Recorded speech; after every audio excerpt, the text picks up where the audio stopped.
Hi everyone, and welcome back to my vlog. Today I was so inspired by my London Real students that I thought I would share something with you guys today too about what it takes to bring your ideas to life. So when I was a young dancer, I loved it so much, but I entered dance late in life, and by late I mean like 10 or 12. Sadly, that's really late for a dancer. So I had a lot of catching up to do. I had to go to rehearsals and stay longer. It took me a lot more exercise and a lot more stretching to get as flexible as the other girls. I would get bleeding toes, broken toes, calluses on my feet from my pointe shoes, but I kept working at it because I wanted to so badly get that top prima ballerina spot.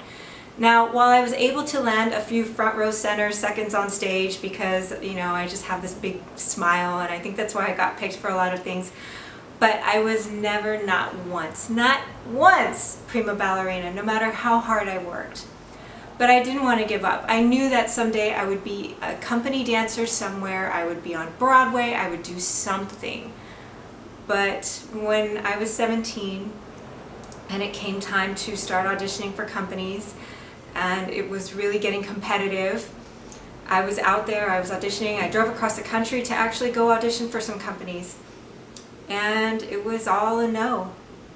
And I was so devastated. And I kept thinking, I'll keep going. There's going to be a company that's going to want me no matter where. I'll go anywhere. But when they told me that I didn't have the talent, I didn't have the feet, I didn't have the body, oh my God, that came up so many times. I was so devastated that I gave up. I gave up because I let them tell me that I couldn't do it. I believed them. And I didn't fight for it. Now, when it came to being a writer, which I always knew, I loved writing as a kid. No one ever had to force me to write pages or write in my journal or write stories. I did it all on my own. So I always knew that this was something I could pursue too. And this time I said, no, I'm fighting for this. I will find that thing. Anytime someone tells me it doesn't work, I'm going to find a way to make it work. And we do this, writers do this with movie lines. When I test lines on people, they'll tell me like, how do you even have a job? That's not funny. Like, that doesn't make sense. That's not well written. Oh, I hear it all the time still. But I perfect it. I work until it looks so easy and so simple or so graceful or eloquent, and it looks easy, but we know it's not.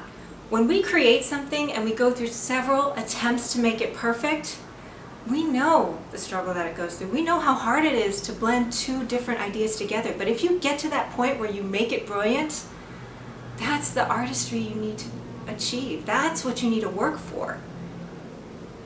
You need to work for it until you get there. And it's such a long road there. And even then, you look at it and you're like, I could still use a few more edits. I could still use everything. Nothing's ever done, right?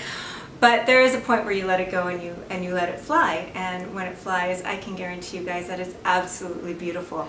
So never give up on that one idea. No matter who says you can't do it, always fight for those ideas. I hope that was helpful today. I just thought I'd have to share a little bit of what inspires me.